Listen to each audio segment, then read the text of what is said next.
అందరికీ నమస్కారం. Welcome to competitive exam special Telugu YouTube channel. ఈ వీడియోలో మనం భారత ఉపరాష్ట్రపతికి సంబంధించిన పూర్తి వివరణ మనము తెలుసుకోబోతున్నాము. ఇటీవల భారత 14వ ఉపరాష్ట్రపతి జగదీప్ ధన్కర్ తన పదవికి రాజీనామా చేయడం జరిగింది. ఆ తర్వాత 15వ ఉపరాష్ట్రపతి ఎన్నిక కొరకు ఇటీవల కేంద్ర ఎన్నికల సంఘం నోటిఫికేషన్ను జారీ చేయడం జరిగింది. దీని దృష్ట్యా మనము భారత రాజ్యాంగంలో ఉపరాష్ట్రపతి గురించి ఏం చెప్పారు, ఉపరాష్ట్రపతి యొక్క పాత్ర ఏంటి అనేది మనము తెలుసుకోవాల్సి ఉంటుంది. ఈ ఉపరాష్ట్రపతికి సంబంధించిన ప్రశ్నలు రాబోయే కాంపిటేటివ్ ఎగ్జామ్స్లో వచ్చే అవకాశం ఉన్నది. ఈ వీడియో చూస్తే మీరు తప్పకుండా ఉపరాష్ట్రపతికి సంబంధించి ఎలాంటి క్వశ్చన్లు వచ్చినా కూడా ఆన్సర్ చేసే విధంగా మనం ఈ వీడియోను రూపొందించడం జరిగింది. ఫ్రెండ్స్, అలాగే ఇప్పటి వరకు మన ఛానల్ని ఎవరైనా సబ్స్క్రైబ్ చేయనట్లయితే తప్పక సబ్స్క్రైబ్ చేస్తూ మన ఛానల్ని ఆదరించాలని కోరుచున్నాను. ఇంకా సబ్జెక్ట్లోకి వెళ్తే మనం ఈ వీడియోలో ఉపరాష్ట్రపతికి సంబంధించిన అన్ని విషయాలను మనము చర్చించుకోబోతున్నాము. అలాగే దీంట్లో ముఖ్యంగా ఉపరాష్ట్రపతికి సంబంధించిన విషయాలు, నిబంధనలు రాజ్యాంగంలో ఎక్కడ పొందుపరిచారు, ఏమేం పొందుపరిచారనేది మొదటి అంశంగా నేర్చుకోబోతాము. అలాగే ఉపరాష్ట్రపతి ఎన్నిక ప్రక్రియ ఏ విధంగా జరుగుతుంది దాని గురించి కూలంకషంగా నేర్చుకుంటాము. అలాగే ఎన్నికైనటువంటి ఉపరాష్ట్రపతి తన యొక్క బాధ్యతలను పార్లమెంటులో ఏ విధంగా నిర్వహిస్తారు, వారి యొక్క పాత్ర గురించి తెలుసుకుంటాము. ఆ తర్వాత ఉపరాష్ట్రపతికి ఏదైనా ప్రత్యేక నిబంధనలు కానీ మినహాయింపులు ఉన్నాయా అనేది కూడా మనం నేర్చుకుంటాము. దానితో పాటు ఉపరాష్ట్రపతికి ఏమైనా జీతభత్యాలు వస్తాయా, రావా, ఒకవేళ వస్తే ఎక్కడి నుండి వస్తాయి, ఏ విధంగా వస్తాయి, ఎన్ని వస్తాయి అన్న విషయాలు కూడా నేర్చుకుంటాము. అలాగే ఉపరాష్ట్రపతిని తొలగించాలి అన్నా లేదు స్వయంగా రాజీనామా చేయాలంటే ఏ విధమైన ప్రక్రియను ఫాలో అవుతారనేది మనము 6వ అంశంగా నేర్చుకుంటాము. 7వ అంశంగా ఉపరాష్ట్రపతికి కొన్ని పరిమితులు ఉండడం జరిగింది. ఆ పరిమితుల గురించి 7వ అంశంగా నేర్చుకుంటాము. అలాగే ఉపరాష్ట్రపతి ఎన్నికకు సంబంధించి కానీ, ఉపరాష్ట్రపతి తీసుకున్నటువంటి నిర్ణయాలకు సంబంధించి కానీ ఏమైనా కోర్టు కేసులు ఉన్నాయా, ముఖ్యమైన కోర్టు కేసుల గురించి తెలుసుకుంటాము. ఈ కోర్టు కేసుల గురించి ఇటీవల పోటీ పరీక్షలలో అధికంగా క్వశ్చన్స్ రావడం జరిగింది కాబట్టి ఈ అంశాన్ని కూడా చేర్చడం జరిగింది. అలాగే ప్రస్తుతం వరకు భారతదేశంలో ఎంతమంది ఉపరాష్ట్రపతులు తమ యొక్క విధులు నిర్వహించారు అనేది వారి యొక్క జాబితాను తెలుసుకుంటాము. అలాగే అందులోని ప్రముఖ ఉపరాష్ట్రపతుల గురించి తెలుసుకుంటాము. అలాగే ఇప్పుడు మనం చెప్పాము కదా, చివరి ఉపరాష్ట్రపతి అయినటువంటి జగదీప్ ధన్కర్ రాజీనామా చేయడం జరిగింది. అలాగే ఇప్పటి వరకు భారత స్వాతంత్రం నుండి ఇప్పటి వరకు ఎంతమంది రాజీనామా చేశారు, ఎంతమంది తొలగించబడ్డారు అనే విషయాన్ని కూడా మనం ఈ వీడియోలో తెలుసుకోబోతాము. అలాగే భారత రాష్ట్రపతికి మరియు ఉపరాష్ట్రపతికి మధ్య రాజ్యాంగ సంబంధ పోలికల గురించి కూడా చివరి అంశంగా నేర్చుకుంటాం. ఈ విధంగా ఉపరాష్ట్రపతికి సంబంధించిన ప్రతి విషయాన్ని కూడా మనం ఈ వీడియోలో నేర్చుకోబోతున్నాము. ఈ వీడియో లెంతీగా మీకు అనిపించినా కూడా ఈ ఒక్క వీడియో చూడడం ద్వారా ఉపరాష్ట్రపతికి సంబంధించిన పూర్తి వివరాలు తెలియజేయడంతో పాటు మీరు వాటిని తెలుసుకోవడం, దీని తర్వాత మీరు వేరే బుక్కులు చదవాల్సిన అవసరం లేకుండా ఈ మొత్తం ఉపరాష్ట్రపతికి సంబంధించిన విషయాలన్నింటిని కూడా ఇక్కడ చెప్పడం జరుగుతుంది. సో మనం ఇంకా అంశాల వారీగా చూద్దాం. ఉపరాష్ట్రపతికి సంబంధించినటువంటి విషయాలను భారత రాజ్యాంగంలో 5వ పార్ట్ చాప్టర్ 1లో డిస్కస్ చేయడం జరిగింది. ఎక్కడ ఉన్నాయి? భారత రాజ్యాంగంలో 5వ భాగంలోని మొదటి అధ్యాయంలో ఉపరాష్ట్రపతికి సంబంధించిన విషయాలను చర్చించడం జరిగింది, పొందుపరిచారు. అందులో ఆర్టికల్ 63 నుండి 70 వరకు, అంటే అధికరణ నెంబర్ 63 నుండి 70 వరకు ఉపరాష్ట్రపతి గురించి తెలియజేస్తాయి. ఎక్కడ అంటే కాన్స్టిట్యూషన్ ఆఫ్ ఇండియా భారత రాజ్యాంగంలో ఉపరాష్ట్రపతికి సంబంధించిన విషయాలు 5వ భాగంలోని మొదటి అధ్యాయంలో ఉన్న అధికరణ 63 నుండి 70 వరకు తెలియజేస్తాయి. మొదటి ఉపరాష్ట్రపతికి సంబంధించినటువంటి అధికరణ 63. ఈ అధికరణ 63 ప్రకారం భారతదేశానికి ఒక ఉపరాష్ట్రపతి ఉంటారు అని తెలుపుతుంది.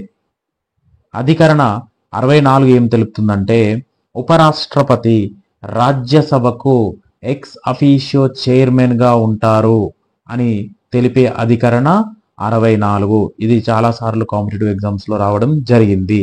అలాగే ఇతను ఇతర లాభదాయక పదవిని కలిగి ఉండకూడదు. అలాగే ఇతడు రాజ్యసభకి సభ్యుడుగా ఉండరు కానీ రాజ్యసభకి అధ్యక్షత వహించే చైర్మన్ గా తన యొక్క విధులను ఉపరాష్ట్రపతి నిర్వహిస్తారు. అధికరణ 65 ఆర్టికల్ 65 ఏం చెప్తుంది అని అంటే ఎప్పుడైతే రాష్ట్రపతి పదవి ఖాళీగా ఉన్నా లేదా విధులకు హాజరు కాకపోయినా లేదా కొత్త రాష్ట్రపతి ఎన్నికయ్యేంత వరకు ఉపరాష్ట్రపతి అధ్యక్షుడి బాధ్యతలు నిర్వహిస్తారు అని చెప్పే ఆర్టికల్ 65. ఈయన అధ్యక్షుడిగా గరిష్టంగా 6 నెలల వరకు మాత్రమే తన యొక్క విధులు నిర్వహించాలి వరకు రాజ్యాంగంలో పొందుపరచడం జరిగింది.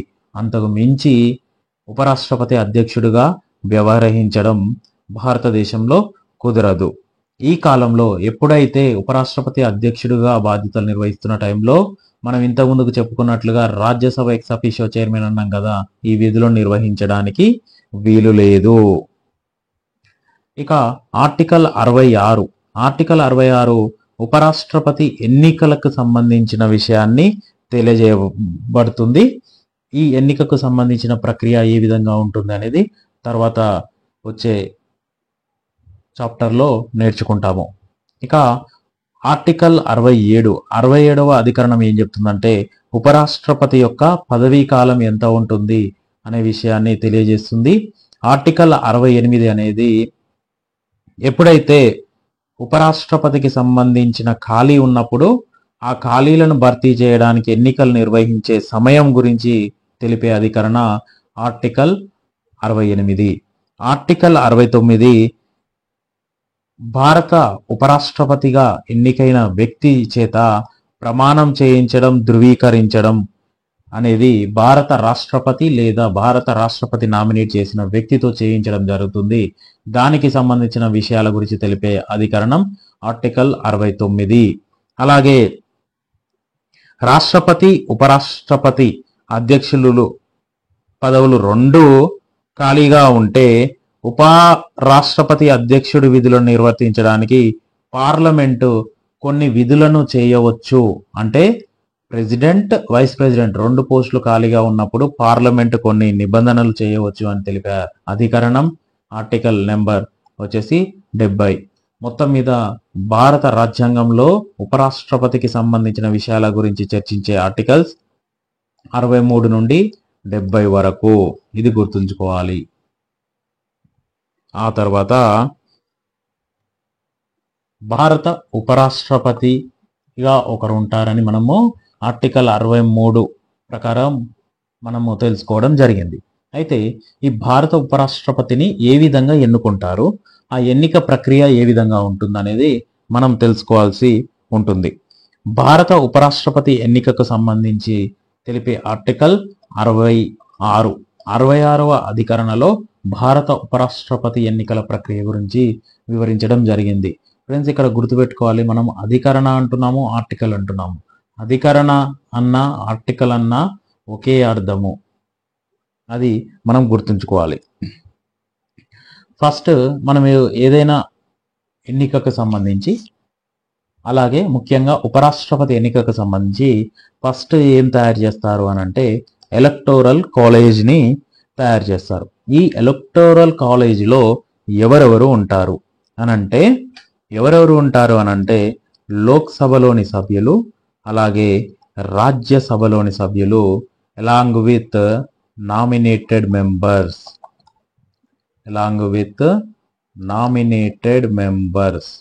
అంటే లోక్సభలోని రాజ్యసభలోని అందరూ సభ్యులు ఈ ఎలక్టోరల్ కాలేజీలో ఉంటారు. కానీ రాష్ట్రపతి విషయానికి వచ్చినప్పుడు లోక్సభలోని ఎలక్టెడ్ మెంబర్స్, రాజ్యసభలోని ఎలక్టెడ్ మెంబర్స్, దానితో పాటు స్టేట్ అసెంబ్లీలో ఎన్నికైనటువంటి ప్రజాప్రతినిధులు రాష్ట్రపతి ఎలక్టోరల్ కాలేజ్లో ఉంటారు. కానీ ఉపరాష్ట్రపతి అనే వ్యక్తి రాజ్యసభకు ఎక్స్ అఫీషియో చైర్మన్గా మాత్రమే విధులు నిర్వహిస్తారు. కాబట్టి ఇందులో రాష్ట్రాల ప్రజాప్రతినిధులను ఎలక్టోరల్ కాలేజీలో చేర్చలేదు. అంటే ఉపరాష్ట్రపతి ఎన్నికల ప్రక్రియలో ఎలక్టోరల్ కాలేజీలో ఎవరెవరు ఉంటారు అనంటే లోక్సభలోని సభ్యులు ప్లస్ రాజ్యసభలోని సభ్యులు అనంటే ఎన్నికైన వారు, నామినేట్ అయిన వారు అందరూ కూడా ఈ ఎలక్టోరల్ కాలేజీలో ఉంటారు. ఆ తర్వాత ఎలక్టోరల్ కాలేజీ రెడీ అయింది. ఎలక్టోరల్ కాలేజ్ రెడీ అయిన తర్వాత అభ్యర్థులు తమ యొక్క నామినేషన్ వేయాల్సి ఉంటుంది. ఎవరికి నామినేషన్ వేయడానికి అర్హత ఉంటుంది అని తెలపడానికి ఉద్దేశించిన ఆర్టికల్ నెంబర్ 66(3). ఈ 66(3) ప్రకారం ఉపరాష్ట్రపతిగా ఎన్నిక కావలసిన వ్యక్తికి ఉండాల్సిన అర్హత ప్రమాణాలను తెలియజేయడం జరిగింది. అవి 1. కంపల్సరీ సిటిజన్ ఆఫ్ ఇండియా, భారతీయ పౌరుడై ఉండాలి. మొదటి అర్హత భారతీయ పౌరుడై ఉండాలి. 2వది కనీసం 35 సంవత్సరాల ఏజ్ ఉండాలి. అలాగే రాజ్యసభకి సంబంధించిన సభ్యుడు ఏవైతే అర్హతలు కలిగి ఉంటాడో ఆ అర్హతలను కలిగి ఉండాలి. అలాగే 4వది భారత ప్రభుత్వం లేదా రాష్ట్ర ప్రభుత్వాల కింద ఎలాంటి లాభదాయక పదవిలో ఉండకూడదు. ఇవి ఈ 4 అర్హత ప్రమాణాలు. ఈ 4 కండిషన్స్ ఎవరైతే ఫాలో అవుతారో వారు ఉపరాష్ట్రపతి పదవికి పోటీ చేయడానికి అర్హులు. ఆ తర్వాత నామినేషన్ ప్రక్రియ జరుగుతుంది. ఈ నామినేషన్ ప్రక్రియ ఎవరైతే అర్హత ఉన్నటువంటి వారు నామినేషన్ వేయొచ్చు. ఈ నామినేషన్ వేయడానికి 20 మంది సభ్యులు ప్రతిపాదించాలి. లోక్సభ మరియు రాజ్యసభలోని సభ్యులలో 20 మంది సభ్యులు ప్రతిపాదించాలి. ప్లస్ 20 మంది సభ్యులు ఈ నామినేషన్ను బలపరిచినప్పుడు మాత్రమే ఇతను ఎన్నికల ప్రక్రియలో పాల్గొనే అవకాశం అనేది ఉంటుంది. దీనితో పాటు 15,000 రూపాయలు డిపాజిట్ను చెల్లించాల్సి ఉంటుంది. అమౌంట్ 15,000 రూపాయలను చెల్లించాల్సి ఉంటుంది. ఈ డిపాజిట్ అనేది ప్రజా ప్రాతినిధ్య చట్టం 1951 రిప్రజెంటేటివ్ ఆఫ్ పీపుల్ యాక్ట్ 1951 ప్రకారము నామినేషన్ చేసే వ్యక్తి కట్టే ధరావత్ 15,000 రూపాయలు. ఆ తర్వాత నామినేషన్ అయిపోతుంది. నామినేషన్ ప్రక్రియను స్క్రూటినైజ్ చేసి ఎలక్షన్ కమిషన్ ఇంతమంది ఉపరాష్ట్రపతి ఎన్నికల్లో పాల్గొంటున్నారని అనౌన్స్ చేయడం జరుగుతుంది. ఆ తర్వాత ఎలక్షన్ రోజు ఓటింగ్ ప్రక్రియ అనేది జరుగుతుంది. ఈ ఓటింగ్ ప్రక్రియను ఎలక్షన్ కమిషన్ ఆఫ్ ఇండియా వారు నిర్వహిస్తారు. ఎలక్షన్ కమిషన్ ఆఫ్ ఇండియా వారు ఓటింగ్ ప్రక్రియను నిర్వహిస్తారు. ఈ ఓటింగ్ ఏ విధంగా జరుగుతుంది అని అంటే సీక్రెట్ బ్యాలెట్ ద్వారా, అంటే రహస్య బ్యాలెట్ ద్వారా ఓటింగ్ జరుగుతుంది. రహస్య బ్యాలెట్ ద్వారా.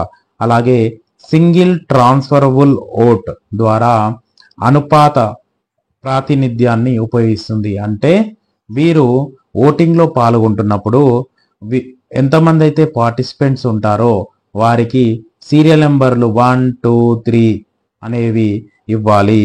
దీన్ని ఏమంటారు? సింగిల్ ట్రాన్స్ఫరబుల్ ఓట్ ద్వారా అనుపాత ప్రాతినిధ్యం పద్ధతిన ఓటింగ్ అనేది జరుగుతుంది. ఉదాహరణకి దీంట్లో 790 మంది ఓటింగ్లో పాల్గొన్నారనుకుంటే ఈ 790 మంది ఓట్లు వేస్తే దీంట్లో మొత్తం చెల్లుబాటు అయ్యే ఓట్లు అంటే బై 2 చేసిన తర్వాత చెల్లుబాటు అయ్యే ఓట్లు 770 అనుకుంటే బై 2 చేస్తే ఎంత వస్తుంది? 395. దీనికి ఒక ఓటు అదనంగా అంటే 396 ఓట్లను ఎవరైతే కనీస ఓట్లు సాధిస్తారో వారిని విజేతలుగా ఎలక్షన్ కమిషన్ ఆఫ్ ఇండియా ప్రకటించడం జరుగుతుంది. అయితే ఈ ఓట్లు ఎన్ని వచ్చాయనేది ఇది 5వ దశలో లెక్కింపు చేసి ఫలితాన్ని అనౌన్స్ చేయడం జరుగుతుంది. ఈ ఓట్లను ఈచ్ రౌండ్ వారీగా లెక్కించడం అనేది జరుగుతుంది. మొదటి రౌండ్లో ఎవరైతే ఈ కోటా ఈ సంఖ్య లభించలేదో అత్యల్ప ఓట్లు వచ్చిన వారిని తొలగించడం జరుగుతుంది. మళ్ళీ రెండవ ప్రాతినిధ్య ఓట్లు ఏదైతే ఉంటున్నాయో వాటిని బదిలీ చేసి మళ్ళీ ఏదైతే ఈ 50% ప్లస్ 1 ఎలిజిబిలిటీ వచ్చేంత వరకు కౌంటింగ్ అనేది నిర్వహిస్తారు.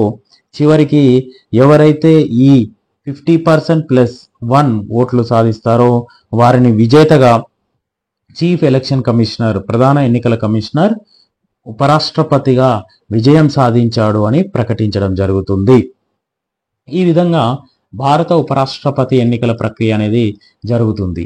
అయితే ఈ ఎన్నికైన ఉపరాష్ట్రపతి పదవి కాలం ఎప్పుడు ఉంటుందంటే ఎప్పుడైతే ఉపరాష్ట్రపతిగా ఎన్నికైతాడో అతను 5 సంవత్సరాల వరకు పదవిలో ఉంటారు. అలాగే ఈ పదవీ కాలం మధ్యలో ఎప్పుడైనా తనను రాజీనామా చేసే అవకాశం ఉంటుంది, లేదా అతని యొక్క ప్రవర్తన కానీ అతడు పరిస్థితి అంటే విధులు నిర్వహించలేని పక్షంలో అతన్ని పదవి నుండి తొలగించబడవచ్చును. ఇది ఓవరాల్గా భారత ఉపరాష్ట్రపతికి సంబంధించినటువంటి ఎన్నికల ప్రక్రియ. తర్వాత ఎన్నికయ్యాడు, ఉపరాష్ట్రపతిగా ఎన్నికయ్యాడు. ఉపరాష్ట్రపతి అనే వ్యక్తికి భారత రాజ్యాంగంలో ఇతను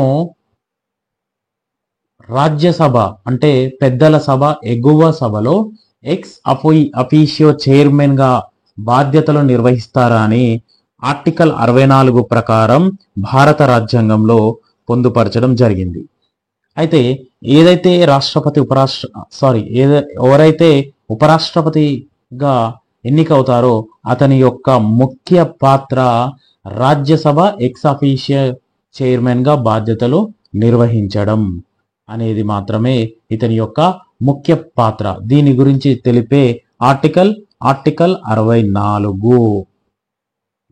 అయితే మనకు ఉపరాష్ట్రపతి రాజ్యసభ ఎక్స్ అఫీషియో చైర్మన్ గా బాధ్యతలు నిర్వహిస్తారని మనము చెప్తున్నాము. కానీ ఇతను ఉపరాష్ట్రపతిగా ఎన్నికైన వ్యక్తి కాబట్టి రాజ్యసభ సభ్యుడు కాడు. కానీ రాజ్యసభ సభ్యుడు కాకపోయినా ఉపరాష్ట్రపతి రాజ్యసభకు ఎక్స్ అఫీషియో చైర్మన్ గా బాధ్యతలు నిర్వహిస్తారు. అలాగే రాజ్యసభకు సంబంధించినటువంటి సమావేశాలకు అధ్యక్షత వహిస్తారు. అలాగే సభలో క్రమాన్ని అలంకారాన్ని కాపాడుతారు. అంటే సభా సాంప్రదాయాలను కాపాడడంలో ముఖ్య పాత్ర పోషించే చైర్మన్ ఎవరు అనంటే ఉపరాష్ట్రపతి రాజ్యసభ నందు. అలాగే రాజ్యసభలో కొన్ని విధానపరమైన అధికారాలను ఉపరాష్ట్రపతి కలిగి ఉంటారు. అవి ఆర్డర్ పాయింట్లను నిర్వహిస్తారు. అలాగే ఎవరైతే అతిగా ప్రవర్తించినటువంటి సభ్యుణ్ణి, దుష్ప్రవర్తన కలిగిన సభ్యుణ్ణి సస్పెండ్ చేయవచ్చు.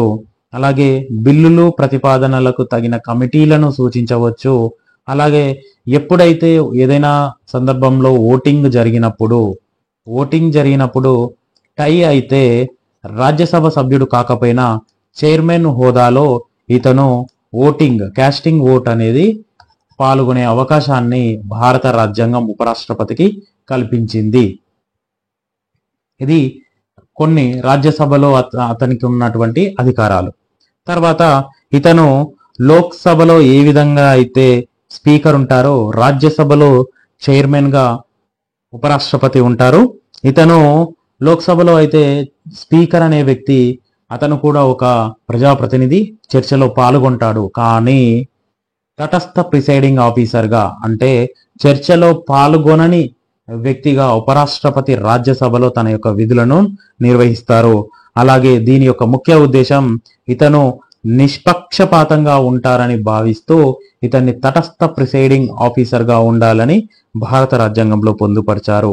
అలాగే ఇతను మొదటి దశలో ఓటు వేయాలి. ఇందాక మనం చెప్పుకున్నట్టుగా ఎప్పుడైతే టై అవుతుందో అప్పుడు మాత్రమే ఇతను కాస్టింగ్ ఓటు వేసే అవకాశం అనేది ఉంటుంది. అలాగే ఇతను రాజ్యసభలో ప్రశ్నోత్తరాల సమయం, 0 అవర్, స్వల్పకాలిక చర్చలు మొదలైన వాటిని సజావుగా నిర్వహించేలా చూస్తారు. అంటే పార్లమెంటరీ డ్యూటీస్ ఏదైతే ఉంటాయో, పార్లమెంటరీ సమావేశాలు జరుగుతున్నప్పుడు ప్రశ్నోత్తరాల సమయం ఉంటుంది, 0 అవర్ ఉంటుంది, స్వల్పకాలిక చర్చలు అనేవి జరుగుతాయి. కాబట్టి వాటిలో సహాయం చేసే వ్యక్తి ఎవరు అంటే ఉపరాష్ట్రపతి. ఉపరాష్ట్రపతికి లోక్సభలో ఎలాంటి పాత్ర అనేది ఉండదు. అలాగే లోక్సభకు ఎందుకు పాత్ర ఉండదంటే లోక్సభకు అధ్యక్షుడిగా స్పీకర్ ఉంటారు. ఇక ద్రవ్య బిల్లు, లోక్సభలో మాత్రమే ఆమోదం పొందే ద్రవ్య బిల్లుకు సంబంధించి ఆమోదించడానికి ఉపరాష్ట్రపతి ఎలాంటి బాధ్యత వహించరు. అంటే ఉపరాష్ట్రపతి బాధ్యత వహించరు అని అంటే రాజ్యసభకు కూడా బాధ్యత తక్కువగా ఉంది అని అర్థం. ఏదైనా ద్రవ్య బిల్లు ఉపరాష్ట్రపతి పరిధిలో ఉండదు. ఉపరాష్ట్రపతి పరిధిలో ఉండని ద్రవ్య బిల్లు ఎవరి పరిధిలో ఉంటుంది అంటే లోక్సభలో ఉంటుంది. లోక్సభలో ఆమోదం పొందినటువంటి ఏదైనా ద్రవ్య బిల్లును రాజ్యసభకు పంపిస్తారు. రాజ్యసభలో చర్చ జరిగి ఏమైనా సలహాలు సూచనలు మాత్రమే ఇవ్వడం జరుగుతుంది. కానీ ఆ బిల్లులో ఎలాంటి సవరణలు సొంతంగా చేయడానికి లేదు. కాబట్టి రాజ్యసభకి ద్రవ్య బిల్లును ఆమోదించడానికి బాధ్యత లేనట్లుగా ఉపరాష్ట్రపతికి కూడా ద్రవ్య బిల్లును ఆమోదించడానికి బాధ్యత వహించరు. అలాగే ఏదైనా బిల్లుకు సంబంధించి ఉమ్మడి సమావేశాలు నిర్వహించాల్సి వస్తే లోక్సభ స్పీకర్ నిర్వహిస్తారు, కానీ రాజ్యసభ చైర్మన్ అయినటువంటి ఉపరాష్ట్రపతి నిర్వహించరు. దాంట్లో ఉపరాష్ట్రపతికి ఎటువంటి పాత్ర అనేది లేదు. ఇది ఓవరాల్ గా పార్లమెంటులో ఉపరాష్ట్రపతి యొక్క పాత్ర గురించి. తర్వాత భారత ఉపరాష్ట్రపతికి ఎన్నికైన వ్యక్తికి కొన్ని ప్రత్యేక నిబంధనలు ఉంటాయి, మినహాయింపులు కూడా ఉండడం జరుగుతుంది. భారత ఉపరాష్ట్రపతి దేశంలో రాష్ట్రపతి తర్వాత 2వ ర్యాంకు కలిగినటువంటి అత్యున్నత స్థానంలో ఉన్నటువంటి వ్యక్తి. కాబట్టి ఇతనికి కొన్ని ప్రత్యేక నిబంధనలు ఉంటాయి, మినహాయింపులు అనేవి ఉంటాయి. వాటి గురించి ఇప్పుడు తెలుసుకుందాం. భారత ఉపరాష్ట్రపతి ముఖ్యంగా మనం ఇందాక చర్చించుకున్నట్లుగా రాజ్యసభ నందు సభ్యుడు కాకుండా రాజ్యసభకు అధ్యక్షుడిగా ఎక్స్ అఫీషియో చైర్మన్ గా వ్యవహరిస్తారు. ఇది మొదటి పాయింట్. రెండవ పాయింట్, రాజ్యసభకి ఎన్నిక కాకపోయినా కూడా రాజ్యసభకి చైర్మన్ గా లేదా అధ్యక్షుడిగా విధులు నిర్వహించే అధికారం భారత రాజ్యాంగం ద్వారా ఉపరాష్ట్రపతికి ఉన్నది. అధికరణ వచ్చేసి ఆర్టికల్ 65 ప్రకారం రాజ్యసభ సభ్యుడు కాకపోయినా రాజ్యసభకు ఎన్నిక కాకుండానే రాజ్యసభ అధ్యక్షుడు అంటే చైర్మన్ హోదాలో విధులను నిర్వహించే అవకాశాన్ని భారత రాజ్యాంగం ఉపరాష్ట్రపతికి కల్పించింది. అయితే దీంట్లో ఒకటి గుర్తుంచుకోవాలి, ఎప్పుడైతే అధ్యక్షుడు ప్రెసిడెంట్ ఆఫ్ ఇండియా తన యొక్క విధులను నిర్వహించలేని పక్షంలో లేదా అతను ఆ పదవి ఖాళీగా ఉన్న సమయంలో ఉపరాష్ట్రపతి రాష్ట్రపతి యొక్క విధులను నిర్వహిస్తారు. ఆ సమయంలో ఉపరాష్ట్రపతి ఈ రాజ్యసభకు సంబంధించిన విధులను నిర్వహించలేడు. ఎందుకనంటే అతను రాష్ట్రపతి హోదాలో విధులను నిర్వహిస్తాడు కాబట్టి ఉపరాష్ట్రపతి హోదాలో విధులు నిర్వహించలేడు. ఇది గుర్తుంచుకోవాలి.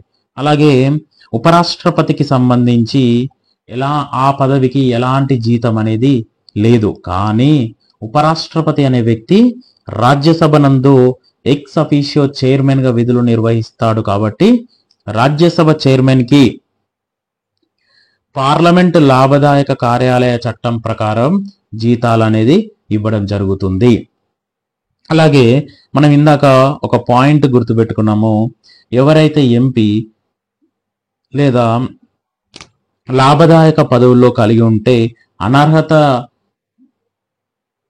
ప్రకటిస్తారని మనం ఇందాక నేర్చుకున్నాము. కానీ ఉపరాష్ట్రపతి అనే వ్యక్తి లాభదాయక పదవి అయినటువంటి ఎంపీ పదవిలో, అంటే ఏ ఎంపీ పార్లమెంటుకు చెందినటువంటి సభ్యుల జీతభత్యాలు ఏ విధంగా వస్తున్నాయో పార్లమెంటులోని రాజ్యసభకు చైర్మన్ గా ప్రాతినిధ్యం వహిస్తున్న ఉపరాష్ట్రపతికి కూడా జీతాలు ఇస్తారు. కానీ వాటిని లాభదాయక పదవిగా భావించకూడదు.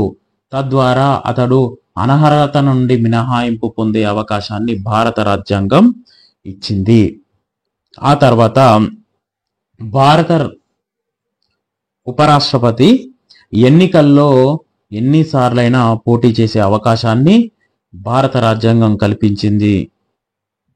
దీని ద్వారానే డాక్టర్ సర్వేపల్లి రాధాకృష్ణన్ మరియు అమీద్ అన్సారీ 2 సార్లు ఉపరాష్ట్రపతి పదవిలో బాధ్యతలు నిర్వహించారు.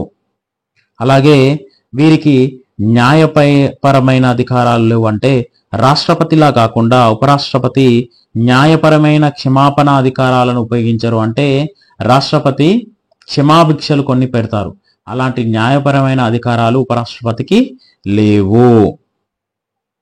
అయితే ప్రెసిడెంట్ ఏ ఆర్టికల్ ప్రకారము క్షమాపణ అధికారాలు కలిగి ఉంటాడంటే 72. ఎవరు? ప్రెసిడెంట్ ఆఫ్ ఇండియా ఉంటాయి. కానీ ఉపరాష్ట్రపతికి ఇలాంటి అధికారాలు లేవు. ఇక ఇతను చట్ట ప్రకారం ఇతని మీద సివిల్ క్రిమినల్ చర్యలు తీసుకోవడానికి అవకాశం లేకుండా భారత రాజ్యాంగంలో ఆర్టికల్ 361 కింద ఇతనికి రక్షణ లభిస్తుంది. ఇతను ఉపరాష్ట్రపతిగా పనిచేస్తున్నప్పుడు ఆర్టికల్ 361 కింద తన విధుల నిర్వహణకు సంబంధించి ఏ కోర్టుకు జవాబుదారీగా ఉండడు. అలాగే పదవిలో ఉన్నప్పుడు వీరిపై క్రిమినల్ చర్యలు ఉండవు. అలాగే పదవిలో ఉన్నప్పుడు అరెస్టు లేదా జైలు శిక్ష అనేది ఉండదు. ఈ విధంగా కొన్ని మినహాయింపులు అనేవి ఉంటాయి. అలాగే ఉపరాష్ట్రపతి తొలగింపుకు సంబంధించి నిర్దిష్ట కారణాలను భారత రాజ్యాంగంలో పొందుపరచలేదు. కానీ ఆర్టికల్ 67B కింద రాజ్యసభ తీర్మానం ద్వారా ఉపరాష్ట్రపతిని తొలగించవచ్చు. ఈ తీర్మానాన్ని లోక్సభ అంగీకారం తెలపాల్సి ఉంటుంది. అయితే ప్రధానంగా ఈ కారణాలతోనే ఉపరాష్ట్రపతి లేదా రాజ్యసభ చైర్మన్ ని తొలగించవచ్చు అని ఎక్కడ కూడా పేర్కొనలేదు. ఇక్కడ మనం గుర్తుంచుకోవాల్సిన విషయం, ముఖ్యంగా ఉపరాష్ట్రపతి రాజ్యసభ చైర్మన్ బాధ్యతలు నిర్వహిస్తారు. కాబట్టి ఎప్పుడైతే పార్లమెంటులో రాజ్యసభ చైర్మన్ పదవిని కోల్పోతారో, లేదు అంటే రాజ్యసభ చైర్మన్ పదవి నుండి తొలగిస్తారో, ఆటోమేటిక్గా ఉపరాష్ట్రపతి హోదా అనేది కూడా ఇతను కోల్పోతాడు. ఇక ఉపరాష్ట్రపతిగా విధులు నిర్వహిస్తున్నప్పుడు అతను పొందే జీతభత్యాల గురించి మనం తెలుసుకుంటాము. ఉపరాష్ట్రపతి పదవికి సంబంధించి నిర్వహించడానికి ప్రత్యేకంగా ఎలాంటి జీతం అనేది పొందుపరచలేదు. కానీ ఇతను రాజ్యసభ చైర్పర్సన్ గా విధులు నిర్వర్తిస్తాడు. కాబట్టి ఈ సభ ఉపరాష్ట్రపతి రాజ్యసభ స్పీకర్ గా ఎంతైతే జీతం భత్యాలు పొందే అవకాశం ఉంటుందో ఆ జీత భత్యాలను ఉపరాష్ట్రపతి రాజ్యసభ చైర్మన్ హోదాలో తీసుకోవడం జరుగుతుంది. ప్రస్తుతం రాజ్యసభ చైర్మన్ యొక్క మూలధనం 4 లక్షలుగా ఉంది. నియోజకవర్గ భత్యం 60,000 రూపాయలుగా ఉంది. సంచురీ అలవెన్స్ 4,000 రూపాయలుగా ఉంది. ఇందులో మనము గుర్తుపెట్టుకోవాలి, అసలు సంచురీ అలవెన్స్ అంటే ఏంటి? మనకి మూల జీతనం తెలుసు, నియోజకవర్గ భత్యం తెలుసు. సంచురీ అలవెన్స్ అంటే ఏంటి అంటే, ఇది కొంతమంది ప్రభుత్వ అధికారులు మరియు న్యాయాధికారులకు అధికారిక వినోదం మరియు ప్రజా సంబంధాల నిర్వహణకు సంబంధించిన ఖర్చులను భరించడానికి ఇచ్చే ఒక ఆర్థిక ప్రయోజనం సంచురీ అలవెన్స్. ఇది ఎంత ఇస్తారు అని అంటే 4,000 రూపాయలను ఇవ్వడం జరుగుతుంది. ఏదైతే సమావేశాలు జరుగుతున్నప్పుడు రోజువారీ భత్యం డిఏ కింద ప్రతిరోజు 2,000 రూపాయలను ఇవ్వడం జరుగుతుంది. మొత్తంగా ఉపరాష్ట్రపతి రాజ్యసభ చైర్మన్ హోదాలో 4,50,000 నుండి 5 లక్షల వరకు పొందడం అనేది జరుగుతుంది. దీనితో పాటు కొన్ని అలవెన్స్లు సౌకర్యాలు కూడా భారత ఉపరాష్ట్రపతికి ఉన్నాయి. ఒకటి నివాసం వచ్చేసి అధికారిక నివాసం ఉంటుంది. ఉపరాష్ట్రపతి భవనం న్యూఢిల్లీలో ఉంది, దాన్ని కేటాయిస్తారు. వైద్య సౌకర్యాల విషయానికి వస్తే కేంద్ర ప్రభుత్వ ఆరోగ్య పథకం కింద ఉచిత వైద్య చికిత్స ఉంటుంది. ప్రయాణాల విషయానికి వస్తే ఉపరాష్ట్రపతితో పాటు వారికి తోడుగా ఉన్న సిబ్బందికి విమానం, రైల్లో అధికారికంగా ఉచిత ప్రయాణం అనేది కల్పించడం జరుగుతుంది. ఉపరాష్ట్రపతి సిబ్బంది కార్యాలయం కొరకు వ్యక్తిగత సిబ్బంది ఉంటారు. ఉపరాష్ట్రపతికి సంబంధించి సెక్రటేరియల్ సహాయం మరియు కార్యాలయ స్థలాన్ని కేటాయించడం జరుగుతుంది. అలాగే ఉపరాష్ట్రపతికి స్పెషల్ ప్రొటెక్షన్ గ్రూప్ లేదా సిఆర్పిఎఫ్ ద్వారా అందించే Z+ భద్రతా కవరు అంటే అత్యున్నత భద్రతను ఉపరాష్ట్రపతికి కల్పించే సౌకర్యాన్ని కలిగి ఉన్నాడు.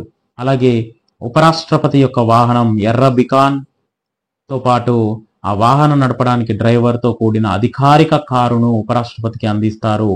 ఉపరాష్ట్రపతిగా పదవి విరమణ పొందిన తర్వాత పెన్షన్, ప్రయాణ భత్యం, వైద్య ప్రయోజనాలు, సెక్రటేరియల్ సహాయం అనేది ఉపరాష్ట్రపతికి అందుతుంటది. దీంట్లో గుర్తుంచుకోవాల్సింది ఆర్టికల్ 97 మరియు పార్లమెంట్ అధికారుల జీతాలు మరియు భత్యాల చట్టం 1953 వంటి సంబంధిత చట్టాల ప్రకారం ఉపరాష్ట్రపతికి రాజ్యసభ చైర్మన్ హోదాలో జీతాలు మరియు భత్యాలు పార్లమెంట్ సవరణకు లోబడి ఉంటాయి. అలాగే ఉపరాష్ట్రపతి అధ్యక్షుడిగా వ్యవహరించేటప్పుడు మాత్రము అధ్యక్షుడి స్థానంలో ఎంతైతే జీతం ఉంటుందో ఆ జీతాలను పొందుతాడు. కానీ ఆ సమయంలో రాజ్యసభ చైర్మన్ గా ఉపరాష్ట్రపతి ఉంటాడు అని చెప్పి ఉపరాష్ట్రపతికి రాజ్యసభ చైర్మన్ యొక్క జీతభత్యాలు అనేది ఇవ్వరు. ఎందుకు అనంటే అత్యున్నత స్థాయిలో రాష్ట్రపతి హోదాలో అతను నిర్వహిస్తాడు కాబట్టి ఆ జీతభత్యాలు అతను పొందుతాడు. భారత ఉపరాష్ట్రపతికి సంబంధించి తొలగింపు ప్రక్రియ ఏ విధంగా ఉంటుంది, రాజీనామా ఏ విధంగా ఉంటుంది అనేది మనము తెలుసుకుందాం. ఉపరాష్ట్రపతి రాజీనామా చేయాలని భావించినప్పుడు ఆ రాజీనామా లేఖను డైరెక్ట్ గా రాష్ట్రపతికి సమర్పించినతో రాష్ట్రపతి రాజీనామాను ఆమోదిస్తే ఉపరాష్ట్రపతి పదవిని కోల్పోవడం జరుగుతుంది. ఇది రాజీనామా ప్రక్రియ ద్వారా. ఒకవేళ ఉపరాష్ట్రపతిని తొలగించాలి అని అనుకున్నప్పుడు అప్పుడు మనము కొంత ప్రొసీజర్ అనేది మనం ఫాలో కావాలి. ఉపరాష్ట్రపతిని అభిశంసన తీర్మానం ద్వారా తొలగించడానికి ఎక్కడ కూడా భారత రాజ్యాంగంలో దీన్ని పొందుపరచలేదు. కానీ తొలగింపు ప్రక్రియను మెన్షన్ చేయడం జరిగింది.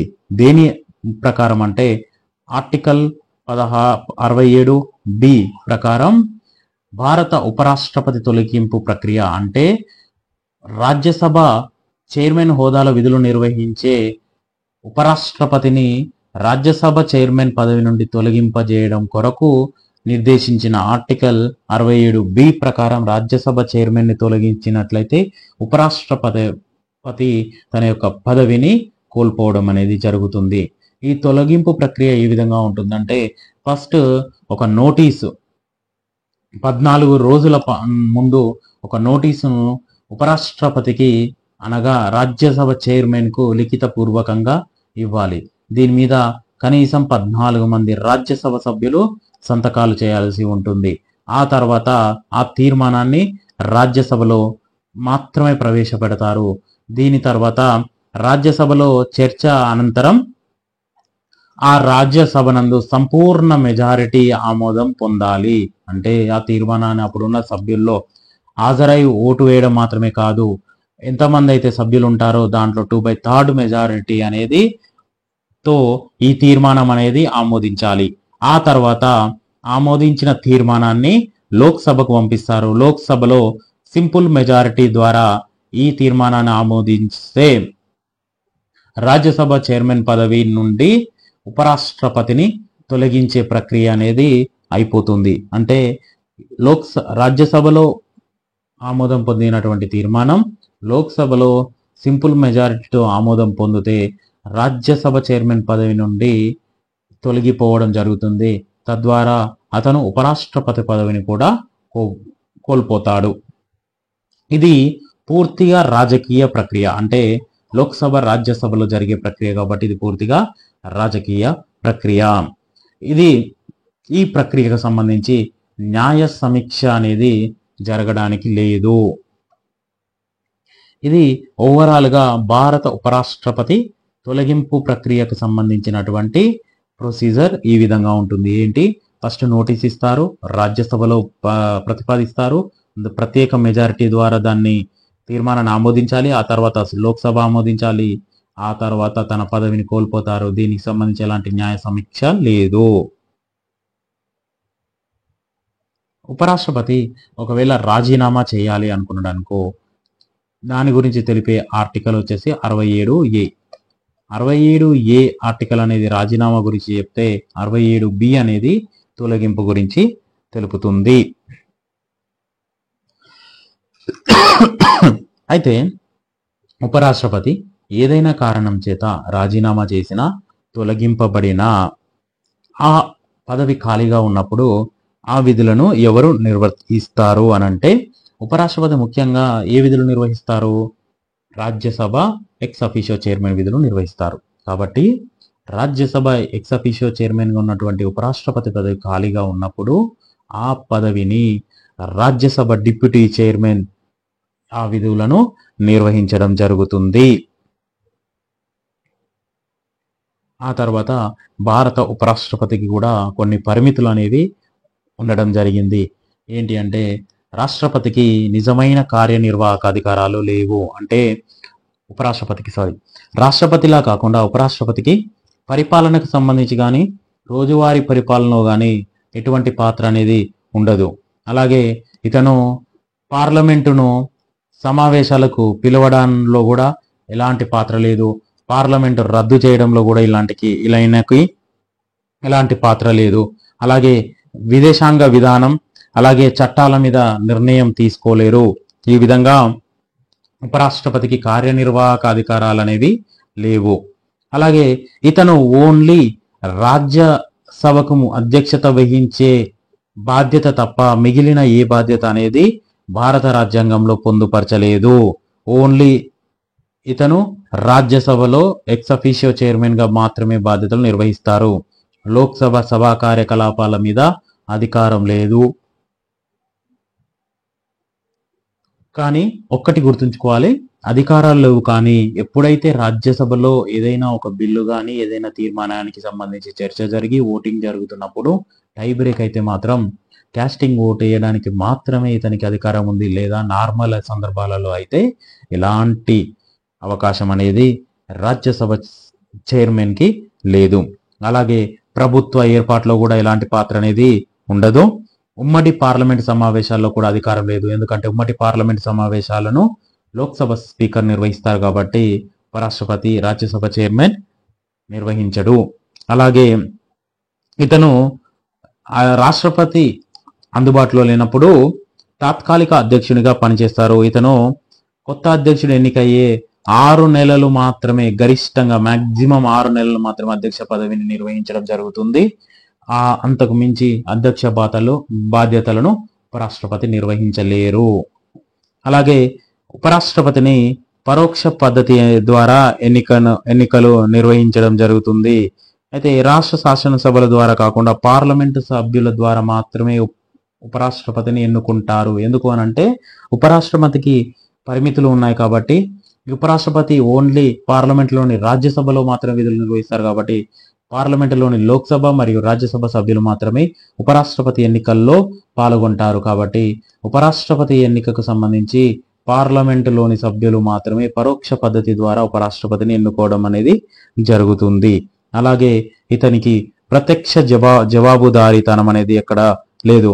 ప్రధానమంత్రి అయితే ప్రజలకు లేదా పార్లమెంటుకు నేరుగా జవాబుదారీగా ఉంటారు. కానీ ఉపరాష్ట్రపతి ఎవరికి జవాబుదారీతనంగా ఉండాల్సిన అవసరం లేదు. ఇది భారత ఉపరాష్ట్రపతికి ఉన్నటువంటి కొన్ని పరిమితులు. తర్వాత భారత ఉపరాష్ట్రపతికి సంబంధించిన కొన్ని ప్రముఖ కోర్టు కేసులు ఉన్నాయి.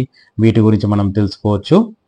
ఇక్కడ మొదటి కేసు 1965లో Zakir Hussain versus state of Bihar case అనేది ఒకటి నడిచింది. దీని యొక్క సందర్భం వచ్చేసి ఉపరాష్ట్రపతి పాత్ర మరియు వారికి సంబంధించిన రాజ్యాంగ నిబంధనలకు సంబంధించి నా కేసు అనేది Zakir Hussain versus state of Bihar కి సంబంధించి జరిగింది. దీని యొక్క సమస్య ఏంటంటే, తాత్కాలిక అధ్యక్షుడు పదవిలో ఉన్నప్పుడు ఇతనుపై విచారణ జరిపించవచ్చా లేదా అనే సమస్య మీద ఈ కేసు నడిచింది. దీనికి సుప్రీంకోర్టు ఏమని పేర్కొందంటే, ఆర్టికల్ 361 ప్రకారం రాష్ట్రపతి లేదా ఉపరాష్ట్రపతి పదవీ కాలంలో ఉన్న వారిపై ఎటువంటి క్రిమినల్ చర్యలు ప్రారంభించరాదని కోర్టు తీర్పునివ్వడం జరిగింది. అంటే పదవీ కాలంలో నేరారోపణల నుండి వీరికి రక్షణ కల్పించే కేసు తీర్పు ఎందులో వచ్చింది అని అంటే Zakir Hussain versus state of Bihar case ఎప్పుడు జరిగింది? 1965లో. ముఖ్యంగా ఈ కేసు యొక్క తీర్పు, అంతిమ తీర్పు ఏంది అని అంటే ఎవరైనా రాష్ట్రపతి లేదా ఉపరాష్ట్రపతికి నేరారోపణల మీద సివిల్ క్రిమినల్ కేసెస్ చర్యలు తీసుకోకుండా నిలుపుదల చేయుట గురించి. ఇక రెండవ case Krishna Kumar Singh versus state of Bihar. ఇది కూడా స్టేట్ ఆఫ్ బీహార్. దీని యొక్క ఉద్దేశం ఉపరాష్ట్రపతి గురించిది నేరుగా కాకపోయినా ఈ కేసు పార్లమెంటరీ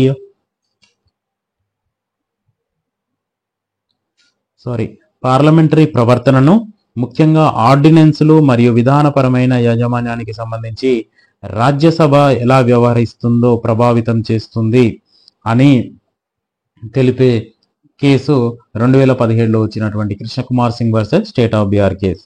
ఇక ప్రముఖ కేసు 1994లో వచ్చినటువంటి S R Bommai versus union of India కేసులో రాజ్యసభ ప్రిసైడింగ్ అధికారాలను రాజ్యసభ చైర్పర్సన్ తో సహా సుప్రీంకోర్టు పేర్కొనడం జరిగింది. దీంట్లో రాజ్యసభ చైర్మన్ గా బాధ్యత వహిస్తున్నటువంటి ఉపరాష్ట్రపతి తటస్థంగా ఉండాలి, పక్షపాత రహితంగా ఉండాలి అని చెప్పి సుప్రీంకోర్టు పేర్కొన్నటువంటి case SR Bommai versus union of India. తర్వాత ఉపాధ్యక్ష ఎన్నికలకు సంబంధించిన కేసు ఒకటి జరిగింది. ఎన్నికల సంఘం వర్సెస్ భారత యూనియన్ ఆఫ్ ఇండియా కేసులో జరిగింది. ఈ కేసులు ముఖ్యంగా నామినేషన్లపై వివాదాలు, ఓటర్ల జాబితా చెల్లుబాటుకు సంబంధించి, అలాగే నామినేటెడ్ సభ్యుల ఓటింగ్ పాత్రకు సంబంధించిన కేసులు జరిగాయి. ఇందులో ముఖ్యంగా నామినేటెడ్ మెంబర్స్ కూడా ఓటింగ్ అనేది ఇవ్వద్దు అని చెప్పి కేసు నడిచింది. కానీ దీన్ని గౌరవ కోర్టులు అనుమతించాయి. నామినేటెడ్ మెంబర్కి ఓటింగ్ ప్రక్రియలో పాల్గొనడానికి అనుమతించాయి. ఆ తర్వాత Chandrashekhar versus chief election commission 1992 case ఉపరాష్ట్రపతి ఎన్నికల విధానం చెల్లుబాటుపై ప్రశ్నలు లేవనెత్తడం జరిగింది. ఉపరాష్ట్రపతి ప్రస్తుత ఎన్నికల విధానం అనేది సమర్థనీయము అని చెప్పేసి సుప్రీంకోర్టు పేర్కొంది. ఈ విధంగా ముఖ్యంగా 5 రకాల ప్రముఖ కోర్టు కేసులు ఉపరాష్ట్రపతి ఎన్నికకు సంబంధించి, ఉపరాష్ట్రపతి పదవికి సంబంధించి, ఉపరాష్ట్రపతి తీసుకోవాల్సిన విధులకి సంబంధించి కేసులు అనేవి జరిగాయి. ఇది ఓవరాల్గా ఉపరాష్ట్రపతికి సంబంధించినటువంటి ఎన్నికల ప్రక్రియ, విధులు, పరిమితులు, అతనికి ఉన్నటువంటి జీతభత్యాలు, మినహాయింపులు, వీటి గురించి మనం నేర్చుకున్నాము. అయితే ఇప్పటి వరకు భారతదేశంలో ఎంతమంది ఉపరాష్ట్రపతులుగా బాధ్యతలు నిర్వహించారు, ఎప్పుడెప్పుడు అనేది మనము ఇందులో పొందుపరచడం, చార్ట్ ద్వారా పొందుపరచడం జరిగింది. మొదటి ఉపరాష్ట్రపతి డాక్టర్ సర్వేపల్లి రాధాకృష్ణన్. ఇతను 10 సంవత్సరాల పాటు అధికారంలో ఉపరాష్ట్రపతి పదవిలో ఉండడం జరిగింది. ఆ సమయంలో ఉన్న అధ్యక్షుడు పేరు doctor Rajendra Prasad. Doctor Rajendra Prasad president గా ఉన్నప్పుడు డాక్టర్ సర్వేపల్లి రాధాకృష్ణన్ ఉపరాష్ట్రపతి బాధ్యతలను నిర్వహించారు. ఆ తర్వాత సర్వేపల్లి రాధాకృష్ణన్ భారతదేశానికి 2వ రాష్ట్రపతి అయ్యారు. ఆ తర్వాత జాకీర్ హుసేన్, ఇతను కూడా తర్వాత రాష్ట్రపతి అయ్యారు. వివి గిరి, వరాహగిరి వెంకటగిరి, ఇతను తాత్కాలిక అధ్యక్షుడిగా బాధ్యతలు నిర్వహించాడు. అలాగే ఫుల్ టైం అధ్యక్షుడిగా కూడా బాధ్యతలు నిర్వహించారు. గోపాల్ స్వరూప్ పాఠక్ మొట్టమొదటి ఉపరాష్ట్రపతి ఎవరు అనంటే, ప్రెసిడెంట్ కాని మొట్టమొదటి ఉపరాష్ట్రపతి ఎవరు అనంటే గోపాల్ స్వరూప్ పాఠక్.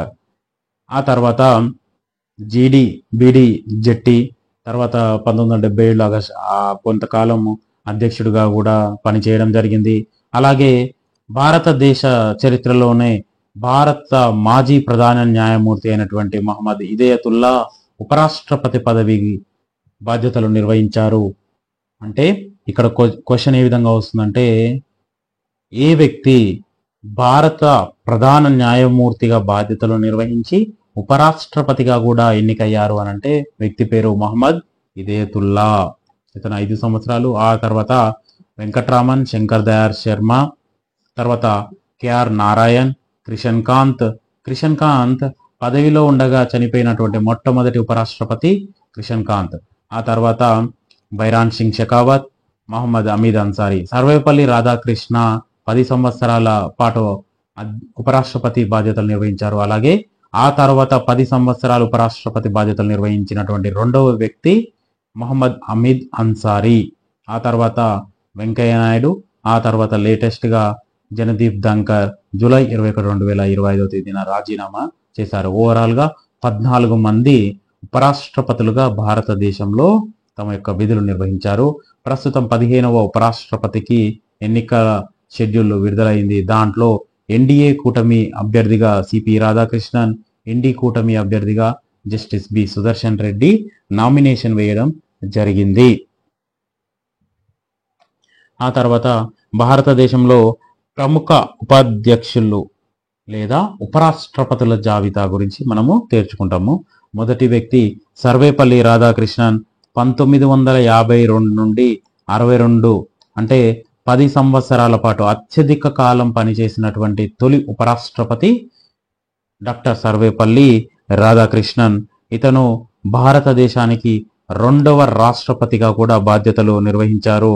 అలాగే ఇతని యొక్క పుట్టినరోజు సెప్టెంబర్ 5వ తేదీన జాతీయ ఉపాధ్యాయ దినోత్సవాన్ని జరుపుకుంటున్నారు. ఇక రెండవ వ్యక్తి జాకీర్ హుసేన్ 1962 నుండి 67 వరకు ఉపరాష్ట్రపతి బాధ్యతలను నిర్వహించారు. ఇతను మొట్టమొదటి ముస్లిం ఉపరాష్ట్రపతి, ముస్లిం వైస్ ప్రెసిడెంట్. అలాగే తర్వాత ఇతను కూడా అధ్యక్షుడు అవ్వడం జరిగింది. అలాగే పదవిలో ఉండగా మరణించినటువంటి మొదటి వ్యక్తి జాకీర్ హుసేన్. ఆ తర్వాత బీడీజెట్టి పదవి కాలం 1974 నుండి 79 వరకు. ఇతను ఫక్రుద్దీన్ అలీ అహ్మద్ ప్రెసిడెంట్ మరణించిన తర్వాత తాత్కాలిక అధ్యక్షుడిగా పనిచేశారు. అలాగే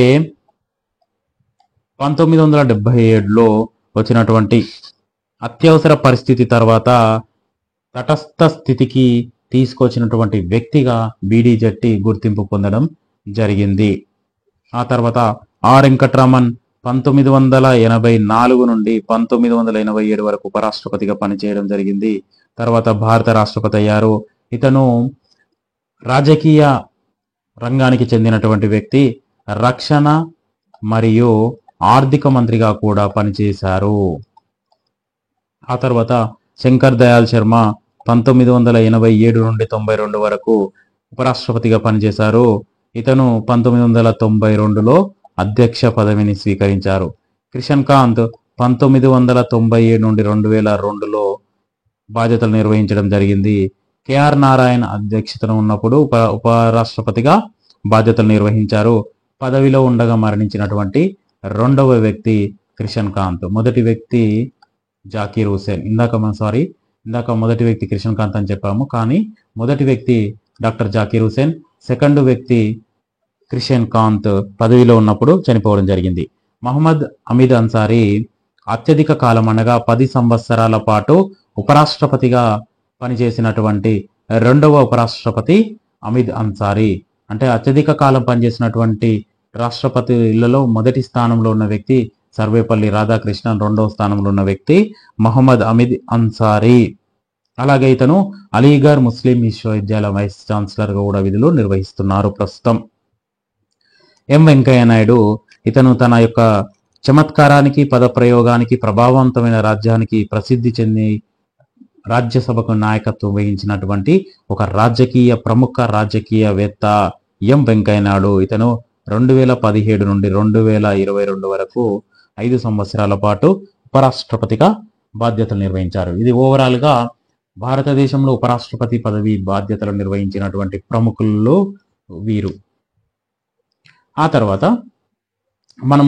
ఇందాక మనం చెప్పాము 67A ఆర్టికల్ ప్రకారం, 67B ఆర్టికల్ ప్రకారం ఉపరాష్ట్రపతి తన యొక్క పదవిని కోల్పోవడం జరుగుతుంది. 67A ప్రకారం స్వచ్ఛంద రాజీనామా, 67B ప్రకారం తొలగింపు ద్వారా తన పదవిని కోల్పోవడం జరుగుతుంది. అయితే ఇప్పటి వరకు ఎంతమంది రాజీనామా చేశారు, ఎంతమందిని తొలగించారు అనే విషయాన్ని మనం ఇప్పుడు చర్చించుకుందాం. ఇప్పటి వరకు భారతదేశ చరిత్రలో 2 మాత్రమే స్వచ్ఛందంగా రాజీనామా చేయడం జరిగింది. మొదటి రాజీనామా చేసిన వ్యక్తి వివి గిరి. వివి గిరి జాకీర్ హుసేన్ ఆకస్మిక మరణం తర్వాత అధ్యక్ష ఎన్నికల్లో పోటీ చేయడం కొరకు ఇతను తొలిసారి రాజీనామా చేయడం జరిగింది. ఆ తర్వాత ఇతను అధ్యక్షుడయ్యాడు. అండ్ ఓవరాల్గా రాజీనామా ఏ పర్పస్ కోసం చేసినా కూడా ఉపరాష్ట్రపతి బాధ్యతలో ఉన్నప్పుడు రాజీనామా చేసినటువంటి మొదటి వ్యక్తి వివి గిరి. ఆ తర్వాత రీసెంట్గా జనదీప్ ధన్కర్ తన యొక్క పర్సనల్ రీజన్స్ తోటి రాజీనామా చేశారు. దీంతో ఉపరాష్ట్రపతి బాధ్యతల నుండి స్వచ్ఛందంగా వైదొలిగినటువంటి రెండవ వ్యక్తి జనదీప్ ధన్కర్. ఈ తర్వాత 15వ ఉపరాష్ట్రపతికి సంబంధించినటువంటి ఎన్నికల షెడ్యూల్ రావడం జరిగింది. ఇక ఇదంతా ఉపరాష్ట్రపతికి సంబంధించినటువంటి అంశాలు. భారతదేశంలో అత్యున్నత మొదటి పౌరుడు రాష్ట్రపతి అయితే రెండవ పౌరుడు ఉపరాష్ట్రపతి అని చెప్పి మనము ఇంతకుముందుకు తెలుసుకున్నాము. అయితే మొదటి పౌరుడికి రెండవ పౌరుడికి అనగా రాష్ట్రపతికి ఉపరాష్ట్రపతికి మధ్య ఉన్నటువంటి రాజ్యాంగ పోలికల గురించి చివరిగా మనము నేర్చుకోబోతున్నాము. భారత రాజ్యాంగంలో ఆర్టికల్ 52 నుండి 62 ఈ 10 అధికరణలు భారత రాష్ట్రపతికి సంబంధించి తెలియజేస్తే ఆర్టికల్ 63 నుండి 70 వరకు ఉపరాష్ట్రపతి గురించి తెలియజేస్తాయి.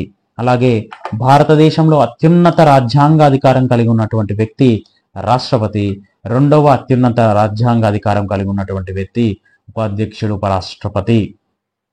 రాజ్యాంగ అధినేత అయినటువంటి రాష్ట్రపతి ఎన్నికల విధానం ఎలక్టోరల్ కాలేజ్ ద్వారా ఎన్నుకుంటారు. ఉపరాష్ట్రపతిని కూడా ఎలక్టోరల్ కాలేజ్ ద్వారానే ఎన్నుకుంటారు. ఇద్దరిని పరోక్షంగా ఎన్నుకుంటారు. కానీ ఈ ఎలక్టోరల్ కాలేజ్లో రాష్ట్రపతి ఎన్నికల విషయానికి వచ్చినప్పుడు ఓన్లీ ఎన్నికైన లోక్సభ, రాజ్యసభ ఎంపీలు అలాగే రాష్ట్రాల శాసనసభల్లో ఎన్నికైనటువంటి ఎమ్మెల్యేలు ఎలక్టోరల్ కాలేజీలో ఉంటారు రాష్ట్రపతి ఎన్నికకు సంబంధించి. వేరాజ్ ఉపరాష్ట్రపతి ఎన్నికకు సంబంధించి లోక్సభ మరియు రాజ్యసభలోనే ఎంపీలు మాత్రమే ఎలక్టోరల్ కాలేజ్లో ఉంటారు. దీనితో పాటు నామినేటెడ్ సభ్యులు కూడా ఎలక్టోరల్ కాలేజ్లో ఉంటారు. వేరాజ్ రాష్ట్రపతిలో కానీ నామినేటెడ్ సభ్యులు ఉండరు. ఓటింగ్ వ్యవస్థ సింగిల్ ట్రాన్స్ఫరబుల్ ఓట్ అంటే ఇట్లా 1, 2, 3 సీరియల్ నెంబర్లు ఇస్తారు. దాని ప్రకారం ఎవరైతే 50% + 1 ఓట్ షేర్ని సాధిస్తారో వారిని విజేతలుగా ప్రకటించే సింగిల్ ట్రాన్స్ఫరబుల్ ఓటు ప్రకారం ఓటింగ్ వ్యవస్థ నడుస్తుంది. సేమ్ ఓటింగ్ వ్యవస్థ ఉపరాష్ట్రపతికి కూడా ఉంటుంది. అలాగే రాష్ట్రపతిగా కానీ ఉపరాష్ట్రపతిగా కానీ పోటీ చేయడానికి ఉండాల్సిన కనీస వయసు 30 సంవత్సరాలు. అర్హతలు ఇద్దరు భారతీయ పౌరులై ఉండాలి. రాష్ట్రపతికి కానీ ఉపరాష్ట్రపతి కానీ ఇద్దరు భారత రాష్ట్రపతి లోక్సభకు అర్హత సాధించే ఏవైతే అర్హతలు ఉంటాయో వాటిని సాధించాలి. ఉపరాష్ట్రపతి రాజ్యసభకు సంబంధించిన అర్హతలను పొందాల్సి ఉంటుంది. అలాగే ఇద్దరు కూడా లాభదాయక పదవులను పోటీ చేసే ముందు నిర్వహించకూడదు. ఇద్దరి పదవి కాలం 5 సంవత్సరాలు ఉంటుంది. భారత రాష్ట్రపతిని ప్రమాణం చేయించే వ్యక్తి భారత ప్రధాన న్యాయమూర్తి అయితే ఉపరాష్ట్రపతికి భారత రాష్ట్రపతి లేదా భారత రాష్ట్రపతి ద్వారా నామినేట్ అయిన వ్యక్తి ప్రమాణం చేయిస్తారు. వేతనాలు రాష్ట్రపతికి జీతం అలవెన్సులు అనేవి అందుకుంటారు. ఉపరాష్ట్రపతికి జీతాలు లేవు. కానీ ఉపరాష్ట్రపతి రాజ్యసభ ఎక్స్ అఫీషియో చైర్మన్ గా జీతం పొందుతారు. రాష్ట్రపతి యొక్క ప్రాథమిక విధి ఇతను దేశాధినేత. ఇతను యూనియన్ కార్యనిర్వాహక అధికారం ఎగ్జిక్యూటివ్ కమాండర్గా విధులు నిర్వహిస్తారు. ఉపరాష్ట్రపతి ఓన్లీ ఎగువ సభ పెద్దల సభకు చైర్మన్ బాధ్యతలు మాత్రమే నిర్వహించడం జరుగుతుంది. రాష్ట్రపతికి కార్యనిర్వాహక అధికారాలు ఉంటాయి. ఇతను ఎలాంటి కార్యనిర్వాహక చర్యలైనా తీసుకునే అధికారం రాష్ట్రపతికి ఉంటుంది. ఈ అధికారాలు ఉపరాష్ట్రపతికి లేవు. రాష్ట్రపతి పార్లమెంటుకు సమన్లు జారీ చేసే అధికారం, పార్లమెంటు సమావేశాలను వాయిదా వేయడం, అలాగే ఏదైనా బిల్లుకు సంబంధించి రద్దు చేయడం, ఆమోదం చేయడం వంటి కీలక బాధ్యతలు రాష్ట్రపతి వేయిస్తారు. కానీ ఇలాంటి బాధ్యతలు ఉపరాష్ట్రపతికి లేవు. కానీ ఏదైనా బిల్లుకు సంబంధించి చర్చ జరిగి ఓటింగ్ అయినప్పుడు టై అయితే మాత్రం ఓటు వేసే బాధ్యత ఉపరాష్ట్రపతికి కల్పించడం జరిగింది. అది కూడా రాజ్యసభ చైర్మన్ హోదాలో. న్యాయ అధికారాలు అంటే రాష్ట్రపతికి క్షమాపణ భిక్ష పెట్టే అధికారాలు, కొన్ని ఉపశమనాలు కలిగించే అధికారాలు భారత రాష్ట్రపతికి ఉన్నాయి, కానీ ఎలాంటి న్యాయ అధికారాలు ఉపరాష్ట్రపతికి లేవు. సైనిక అధికారాలు కూడా ఉపరాష్ట్రపతికి ఏమీ లేవు, కానీ భారత రాష్ట్రపతి సాయుధ దళాల సుప్రీం కమాండర్గా బాధ్యతలు నిర్వహిస్తారు. అత్యవసర అధికారాలు అంటే భారతదేశంలో ఎమర్జెన్సీ ప్రకటించాలంటే లేదా ఏదైనా రాష్ట్రంలో ఎమర్జెన్సీ ప్రకటించాలన్నా ఆర్థిక ఎమర్జెన్సీని రాష్ట్రపతి ప్రకటించే అధికారం రాష్ట్రపతికి ఉంది, కానీ అలాంటి అధికారాలు ఉపరాష్ట్రపతికి లేవు. అలాగే ఏదైనా అభిశంసన లేదా గడువు ముగియడం ద్వారా రాష్ట్రపతి పదవి ఖాళీగా ఉంది అని చెప్పి ప్రకటిస్తారు, కానీ అప్పుడు మాత్రమే అధ్యక్షుడిగా గరిష్టంగా 6 నెలల వరకు ఉపరాష్ట్రపతి అధ్యక్షుని బాధ్యతలు నిర్వహించడానికి భారత రాజ్యాంగం అనుమతినిచ్చింది. భారత రాష్ట్రపతిని తొలగింపు ప్రక్రియ అనేది సంక్లిష్ట ప్రక్రియ ద్వారా, అభిశంసన ప్రక్రియ ద్వారా ఆర్టికల్ 64లో పొందుపరిచిన విధంగా చేయాలి, కానీ ఇప్పటి వరకు ఏ రాష్ట్రపతి కూడా అభిశంసన ప్రక్రియను ఎదుర్కోలేదు. రాజ్యసభలో ఉపరాష్ట్రపతిని తొలగియాలంటే రాజ్యసభ నందు తీర్మానం ఆమోదించి దాన్ని లోక్సభలో అంగీకారం తెలిపితే రాజ్యసభ చైర్మన్గా ఉన్నటువంటి ఉపరాష్ట్రపతి పదవిని కోల్పోతాడు. రాష్ట్రపతి మన దేశానికి చిహ్నంగా, ఐక్యత సమగ్రతకు సూచికగా రాష్ట్రపతి పనిచేస్తారు. ఉపరాష్ట్రపతి ముఖ్యంగా పెద్దల సభ, రాజ్యసభకు పెద్ద మనిషిలాగా పనిచేస్తారు. రాష్ట్రపతి యొక్క నివాసం రాష్ట్రపతి భవన్ న్యూఢిల్లీ, ఉపరాష్ట్రపతి నివాసం వైస్ ప్రెసిడెంట్ ఎన్క్లేవ్ న్యూఢిల్లీ. రాష్ట్రపతి అధ్యక్షుడు మళ్ళీ కాగలరా అంటే ప్రస్తుతం అధ్యక్ష పదవిలో ఉన్నారు, మళ్ళీ కూడా అధ్యక్ష పదవిలో ఉండే అవకాశం అనేది ఉంది. ఎప్పుడైతే ఉపరాష్ట్రపతి అధ్యక్షుడు కావాలి అని అంటే 2 సందర్భాల్లో అవుతారు. ఒకటి ఖాళీగా ఉన్నప్పుడు, లేదా మళ్ళా రాష్ట్రపతికి ఎన్నికలు జరిగినప్పుడు పోటీ చేసి రాష్ట్రపతికి ఎన్నిక అవ్వడం జరుగుతుంది. ఫ్రెండ్స్, ఇది ఉపరాష్ట్రపతికి సంబంధించినటువంటి పూర్తి వివరణ. ఇందులో మనము అన్ని రకాల అంశాలను మనము నేర్చుకోవడం అనేది జరిగింది. ఫ్రెండ్స్, ఈ వీడియో కనుక మీకు నచ్చినట్లయితే మన ఛానల్ని లైక్ చేయండి. అలాగే ఈ వీడియో కనుక నచ్చి ఉపయోగపడుతుంది అని అంటే వీడియోను మన తోటి మిత్రులకు షేర్ చేయండి. అలాగే ఇప్పటివరకు మన ఛానల్ని ఎవరైనా సబ్స్క్రైబ్ చేయనట్లయితే తప్పక సబ్స్క్రైబ్ చేయండి. అలాగే ఈ ఛానల్ని మనల్ని ఇంతగానో ఆదరిస్తున్నందుకు మీకు నా హృదయపూర్వక ధన్యవాదాలు. దీనికి సంబంధించినటువంటి పీడిఎఫ్ కింద ఇచ్చినటువంటి టెలిగ్రామ్ గ్రూప్లో పోస్ట్ చేయడం జరుగుతుంది. ఆ పీడిఎఫ్ని మీరు ఉచితంగా పొందవచ్చు. అలాగే ఈ వీడియోను మన ఛానల్ని ఆదరిస్తున్నందుకు అందరికీ once again thank you and all. జై హింద్.